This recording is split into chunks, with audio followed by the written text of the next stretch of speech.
திடீரென யாழ் மருதனார்மடம் சந்தைக்குள் பயங்கர ஆயுதங்களுடன் புகுந்த மர்ம நபர். விசாரணைகள் தீவிரம். பல வருடங்களின் பின் காட்டிற்குள் இருந்து வெளிவந்த விடுதலை புலிகளின் ஆயுதம். விசாரணைகளை தீவிரப்படுத்திய அதிரடி படை. யாழ்ப்பாணம் அல்லைப்பிட்டி பகுதியில் வாகனம் மீது துப்பாக்கிச் சூடு நடத்திய போலீசார். 17 வயது சிறுவன் மரணம். மஹிந்தவின் இளைய மகன் ஜோசித மற்றும் அவருடைய பாட்டி டெய்சி பரோட்டிற்கு மேலும் பெரும் சிக்கல். அறிக்கையை வழங்கும்படி உத்தரவிட்ட நீதிமன்றம். அரசாங்கம் தங்களுடைய வாக்குகளை இழந்து வருகின்றது. அரசாங்கம் மீது மக்கள் நம்பிக்கை இழந்து வருகின்றார்கள் என்பதே காட்டுகிறது. அடித்து கூறிய உதய கம்மன்வல. 2029ஆம் ஆண்டு அத்தனை எதிர்கட்சிகளையும் கூட்டி ஜனாதிபதியாக நாமலை கொண்டு வருவோம். அடித்து கூறும் மொட்டு கட்சி. பௌத்தத்திற்கே இந்த அரசாங்கம் ஆப்பு வைக்க பார்க்கின்றது. உடனடியாக பௌத்த தேரர்களை ஒன்றிணைத்து கொழும்பை முடக்குவோம். களத்தில் குதித்த பௌத்த தேரர்கள். இந்தியாவிலிருந்து இலங்கைக்கு வந்த ஆவா குழுவைச் சேர்ந்த 2 அதிரடி கைது. யாழ்ப்பாணத்தில் இடம்பெற்ற கொலைகளின் பின்னால் அவர்கள் மிக முக்கியமான குற்றவாளிகள். விசாரணையில் வெளிவந்த அதிர்ச்சி.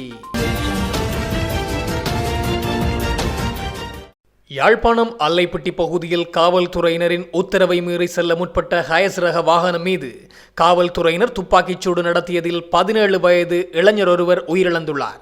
குறித்த சம்பவம் இன்று அதிகாலை 1:15 மணியளவில் ஊர்காவல்துறை பிரிவுக்குட்பட்ட அல்லைப்பிட்டி பகுதியில் இடம்பெற்றுள்ளதாக தெரிவிக்கப்பட்டுள்ளது. இச்சம்பவம் குறித்து மேலும் தெரிய வருகையில், வேலணை அல்லைப்பிட்டி பகுதியில் சந்தேகத்திற்கிடமான ஹயஸ் ரக வாகனம் ஒன்று இன்று அதிகாலை 1:15 மணியளவில் சென்றுள்ளது. குறித்த வாகனத்தை அப்பகுதியில் கண்காணிப்பு நடவடிக்கையில் ஈடுபட்டிருந்த காவல்துறையினர் வழிமறைத்து சோதனை செய்ய முற்பட்ட நிலையில் காவல்துறையினரின் உத்தரவை மீறியும் குறித்த வாகனம் அதிவேகமாக சென்றுள்ளது. குறித்த வாகனம் காவல்துறையினரை மோதி தள்ளிவிட்டு தப்பிச் செல்லும் நோக்கில் அதிவேகமாக வந்ததை அவதானித்த காவல்துறையினர் வாகனம் மீது துப்பாக்கிச் சூடு நடத்தியுள்ளனர்.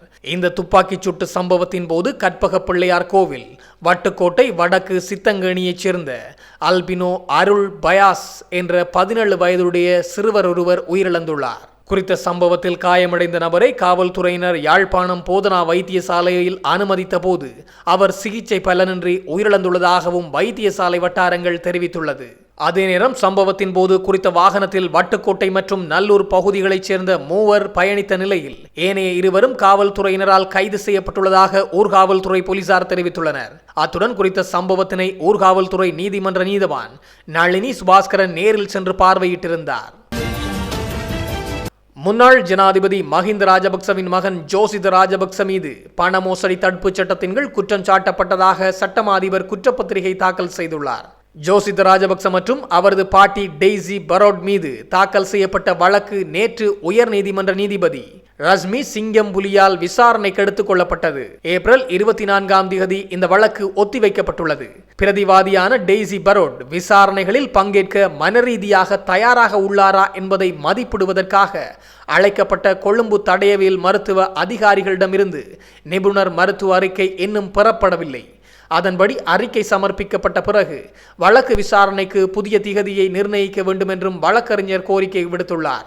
எனவே மிக விரைவில் டெய்சி பாரஸ்டின் மனநிலை மதிப்பிடப்பட்டு நீதிமன்றத்திற்கு அறிக்கை அளிக்கப்படும் எனவும் தெரிவிக்கப்பட்டுள்ளது. மட்டக்களப்பு குடுமிமலை பகுதியில் நிலத்தில் புதைக்கப்பட்டிருந்த ஸ்வீடன் நாட்டு தயாரிப்பான 3 ராக்கெட் லான்ச்சர்கள் ரக ஆயுதங்கள் கடந்த 6ஆம் திகதி மீட்கப்பட்டிருந்தது. இதனை அதிரடி படையினர் மீட்டிருந்தனர். புலனறுவை இராணுவ புலனாய்வு பிரிவினருக்கு கிடைத்த ரகசிய தகவலை அடுத்து குடுமிமலை பகுதியில் அரங்கலாவ விசேட அதிரடி படையினரும் இராணுவ புலனாய்வு பிரிவினரும் இணைந்து முன்னெடுத்த தேடுதல் நடவடிக்கையின் போதே இந்த ஆயுதங்கள் கண்டெடுக்கப்பட்டுள்ளன. மீட்கப்பட்ட ஆயுதங்கள் மேலதிக நடவடிக்கைகளுக்காக வாழைச்சேனை போலீசாரிடம் ஒப்படைக்கப்பட்டுள்ளது. இது விடுதலை புலிகளின் காலத்தில் பயன்படுத்தப்பட்டதாகவும் விடுதலை புலிகளால் மறைத்து வைக்கப்பட்டிருக்கலாம் என்றும் சந்தேகம் வெளியிடப்பட்டுள்ளது. மாகாண சபை தேர்தலை அனுர அரசு நடத்தும் என எதிர்பார்க்கிறோம். அதற்கான அழுத்தத்தை டில்வின் சில்வா உள்ளிட்டவர்களுக்கு இந்தியா கொடுக்கும் என நம்புகிறோம் என ஐக்கிய தேசிய கட்சியின் பிரதி செயலாளரும் முன்னாள் அமைச்சருமான ஹரின் பெர்னாண்டோ தெரிவித்துள்ளார். மாகாண சபை தேர்தலை நடத்துவதற்கு அனுர அரச தரப்பினர் பின்வாங்கி வருகின்றமை தொடர்பில் ஊடகங்களிடம் கருத்து தெரிவித்த போதே அவர் இதனை தெரிவித்துள்ளார். அவர் மேலும் தெரிவிக்கையில், மாகாண சபை தேர்தலை இந்த வருடம் நடத்துவதாகவே அனுர அரசு தெரிவித்திருந்தது. அத்துடன் வரவு செலவு திட்டத்திலும் அதற்கான நிதி ஒதுக்கப்பட்டிருக்கிறது. ஆனால் மாகாண சபை தேர்தலை அரசு நடத்தாது இழுத்தடிப்பு செய்து வருகிறது. எனினும் டிட்வா புயல் அனர்த்தத்துடன் தற்போதைய நிலையில் மாகாண சபை தேர்தலை நடத்துவதற்கான அரசின் முயற்சி குறைந்துள்ளதாகவும் அவர் தெரிவித்துள்ளார். ஆனால் தற்போது மக்கள் விடுதலை முன்னணியின் பொதுச் செயலாளர் டில்வின் சில்வா உள்ளிட்ட சிலர் இந்தியாவுக்கு சென்றிருந்தனர். மாகாண சபை தேர்தலை நடத்துமாறு இந்தியா டில்வின் சில்வாவுக்கு ஓரளவு அழுத்தம் கொடுக்கும் என நம்புகின்றோம். இதனால் மாகாண சபை தேர்தலை நடத்தினால் நாட்டின் உண்மைத்தன்மையை மக்களுக்கு காட்ட முடியும். மேலும் மாகாண சபை தேர்தல் இடம்பெறுமாக இருந்தால் நாங்கள் கூட்டணி அமைத்தே போட்டியிடுவோம். எதிர்க்கட்சியில் இருக்கும் அனைத்து கட்சிகளுக்கும் ஐக்கிய தேசிய கட்சி ஒரு பலமாகவே இருக்கிறது. அதனால் கூட்டணி அமைப்பது தொடர்பில் தற்போது நாங்கள் அனைவருடனும் கலந்துரையாடி வருகிறோம். ஐக்கிய மக்கள் சக்தியுடன் கலந்துரையாட எமது கட்சியின் பிரதி தலைவர் ருவான் விஜயவர்தன தலைமையில் குழு ஒன்றை ரணில் விக்ரமசிங்கே நியமித்துள்ளார். எனவே மாகாண சபை தேர்தல் ஒன்று நடைபெற்றால் நாங்கள் வெற்றி பெறுவது உறுதி என்பதையும் அவர் தெரிவித்துள்ளார். யாழ்ப்பாணம் மருதனார் மடம் சந்தைக்கு துப்பாக்கிகளுடன் வந்த மர்ம நபர் ஒருவரால் பரபரப்பு ஏற்பட்டுள்ளது. குறித்த நபர் பையொன்றில் T56 ரக துப்பாக்கியை வைத்துக் கொண்டு மருதனார் மடம் சந்தைக்கு இன்றைய தினம் வருகை தந்துள்ளார். இதன்போது அவரது இடுப்பிற்குள்ளும் கை துப்பாக்கி போன்ற ஒரு அமைப்பு இருந்ததாக தெரிய வந்துள்ளது. இவ்வாறு வருகை தந்த நபர் தனிநபர் ஒருவரது பெயரை விசாரித்து வட்டிக்கு யார் பணம் கொடுக்கிறார்கள் என அங்கு விசாரணை செய்துள்ளார். கையில் கொண்டு வந்த பனுசை சாப்பிட்டு கொண்டு பின்னர் அங்கு சந்தையில் மிளகாய் வாங்கி கொண்டு சென்ற காட்சிகள் அங்கிருக்கும் CCTV கேமராவில் பதிவாகியுள்ளது. இவ்வாறு வந்தவர் கைகளுக்கு கருப்பு நிற கையுறையும் தலையில் தலைக்கவசம் அணிந்திருந்ததையும் CCTV காட்சிகள் வெளிப்படுத்தியுள்ளது. குறித்த நபர் அங்கிருந்து சென்றதும் சந்தையில் இருந்தவர்கள் சுன்னாகம் காவல்துறையினருக்கு தெரியப்படுத்தியுள்ளனர். தற்போது காவல்துறையினர் தீவிர விசாரணைகளை மேற்கொண்டு வருகின்றனர். விமான நிலையத்தில் வைத்து கைது செய்யப்பட்ட ஆவா குழுவைச் சேர்ந்த 2 உறுப்பினர்களை 90 நாட்கள் தடுத்து வைத்து விசாரணை செய்வதற்கு அனுமதி வழங்கப்பட்டுள்ளது. காவல்துறை மத்திய குற்றத்தடுப்பு பணியகம் இந்த அனுமதியை வழங்கியுள்ளது.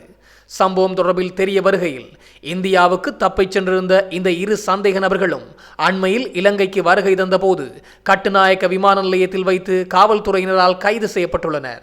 யாழ்ப்பாணத்தின் ஆவா குழுவைச் சேர்ந்த இந்த சந்தேக நபர்கள் 2016ஆம் ஆண்டு மானிப்பாய் பகுதியில் இடம்பெற்ற கொலை சம்பவத்தின் பின்னர் இந்தியாவுக்கு தப்பிச் சென்றிருந்ததாக தெரிய வருகிறது. சம்பந்தப்பட்ட சந்தேக நபர்களை கைது செய்வதற்காக சர்வதேச சிவப்பு எச்சரிக்கை விடுக்கப்பட்டிருந்ததுடன் கட்டுநாயக்க விமான நிலையத்தில் வைத்து அவர்கள் கைது செய்யப்பட்டதன் பின்னர் மேலதிக விசாரணைகளுக்காக மத்திய குற்றத்தடுப்பு பணியகத்திடம் ஒப்படைக்கப்பட்டனர். அவர்கள் போதைப் பொருள் கடத்தல்காரர்களுடன் தொடர்புகளை பேணி வந்ததோடு கூலிக்கு துப்பாக்கிதாரிகளை வழங்கும் சட்டவிரோத செயல்களில் ஈடுபட்டு வந்துள்ளமையும் காவல்துறையினரின் ஆரம்பகட்ட விசாரணைகளில் தெரிய வந்துள்ளது. பல தசாப்தங்களாக இலங்கையின் ஆட்சியை தீர்மானித்து வந்த பௌத்த பீடங்களின் அரசியல் செல்வாக்கையும் சலுகையையும் தற்போதைய அரசாங்கம் கட்டுப்படுத்த முனைவதாக அண்மைய நாட்களில் பெரும் விமர்சனங்கள் எழுந்துள்ளன. இந்த நிலையில் அரசாங்கம் பௌத்த மதத்திற்கு வழங்கும் முன்னுரிமையை குறைப்பதாக சுட்டிக்காட்டி எதிர்வரும் 20ஆம் திகதி 8000க்கும் அதிகமான தேரர்கள் கொழும்பில் ஒன்று கூடி மாபெரும் போராட்டம் ஒன்றை மேற்கொள்ள உள்ளனர். இவ்வாறு கல்வி சீர்திருத்தம் மற்றும் விகாரைகளின் சொத்துக்கள் தொடர்பான புதிய நடைமுறைகள் பௌத்த மதத்திற்கு எதிரானவை என சித்தரிக்கப்பட்டு அரசாங்கத்திற்கு எதிராக மகா சங்கத்தினரை ஓரணியில் திரட்டும் முயற்சி தீவிரமடைந்துள்ளது. தற்போதைய அரசாங்கத்தின் சில தலைவர்கள் மகா சங்கத்தினரை குறிவைத்து வெளியிடும் வெறுப்பு நிறைந்த அறிக்கைகள் மற்றும் அவமானங்களுக்கு எதிர்ப்பு தெரிவிக்கும் வகையில் எதிர்காலத்தில் 8000 பிக்குகளை கொழும்புக்கு அழைத்து வந்து மிக பெரும் போராட்டத்தை முன்னெடுக்க உள்ளோம் என்பதை முருதொட்டுவ ஆனந்த தேரர் தெரிவித்துள்ளார். கொழும்பு அபயராமவில் நடைபெற்ற ஊடகவியலாளர் சந்திப்பில் உரையாற்றிய போதே அவர் இந்த விடயத்தை தெரிவித்துள்ளார். 74% பௌத்தர்கள் வாழும் ஒரு நாட்டில் பௌத்தர்களையும் பௌத்தத்தையும் குப்பையில் தூக்கி வீசுவதற்கு நாங்கள் இடமளிக்க மாட்டோம். இந்த ஆட்சிக்கு எதிராக நாங்கள் ஒன்று திரளுவோம் என்ற விடயத்தை அவர் சுட்டிக்காட்டியுள்ளார். 2 வாரங்களுக்கு முன்னர் ஒரு தனியார் அமைப்பினூடாக அரசாங்கம் நடத்திய கணக்கெடுப்பின்படி அரசாங்கத்தின் வாக்காளர்கள் எண்ணிக்கை 24.7% குறைவடைந்துள்ளது என்று பிவித்துருகல உரிமையின் தலைவரும் முன்னாள் அமைச்சருமான உதய கம்மன்வல தெரிவித்துள்ளார். JVP தெற்கிலும் புலிகள் வடக்கிலும் இருந்த 1989ஆம் ஆண்டு காலத்திலும் கூட ஒத்திவைக்கப்படாத மாகாண சபை தேர்தல்களை டிட்வா புயலின் சாக்கில் ஒத்திவைக்க அரசாங்கம் தயாராகி வருவதாகவும் தெரிவித்துள்ளார். சம்பந்தப்பட்ட கணக்கெடுப்பு குறித்து நான் கூறியது பொய்யென்றால் ஒரு மாதத்திற்குள் மாகாண சபை தேர்தலை அறிவித்து காண்பிக்குமாறு அரசாங்கத்திற்கு அவர் சவால் விடுத்துள்ளார். நவம்பர் மாதம் 2024 பொது தேர்தலில் 6.9 மில்லியன் வாக்குகளை பெற்ற அரசாங்கம் 6 மாதங்களுக்கு பிறகு நடைபெற்ற உள்ளூராட்சி தேர்தலில் 4.5 மில்லியன் வாக்குகளை பெற்றதையும் அவர் சுட்டிக்காட்டியுள்ளார். மீண்டும் மீண்டும் நடந்தால் அது ஒரு பிரச்சினையாகிவிடும் என்ற சிங்கள பழமொழி இருப்பதை நினைவு கூர்ந்த முன்னாள் அமைச்சர் இன்னும் 24% வாக்காளர்கள் தளம் எஞ்சியிருப்பதை கண்டு மகிழ்ச்சியடைய வேண்டும் என்றும் விரைவில் வழக்கமான 3ஆக குறைவடையும் என்பதையும் அவர் தெரிவித்துள்ளார்.